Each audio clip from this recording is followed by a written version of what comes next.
వంకాయ కర్రీ చేస్తున్నాం. ముందు ఆయిల్ వేసుకొని ఆనియన్స్ వేగిన తర్వాత వంకాయ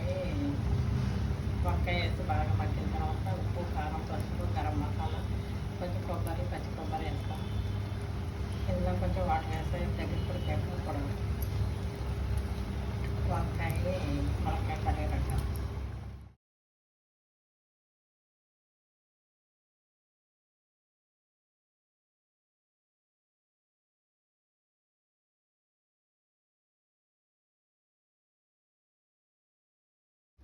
గోంగూర పచ్చడి చేస్తాం. ముందు పోపు గింజలు వేసుకుని ఆయిల్లో, తర్వాత కొన్ని నువ్వులు కూడా వేసి అవి కూడా బాగా వేగిన తర్వాత పచ్చిమిర్చి, గోంగూర వేసి బాగా మగ్గిన తర్వాత చల్లారాక మిక్స్ వేసుకొని ఉప్పు, తర్వాత అందులో కొన్ని ఆనియన్స్ వేస్తే అప్పుడు గోంగూర పచ్చడి రెడీ అవుతుంది.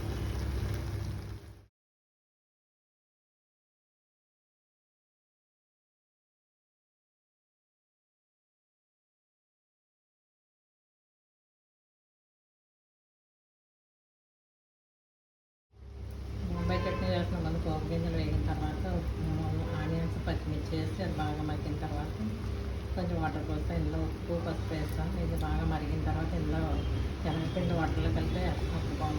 కొంచెం చింతపండు కూడా వేస్తాం. బొంబాయి చట్నీ రెడీ.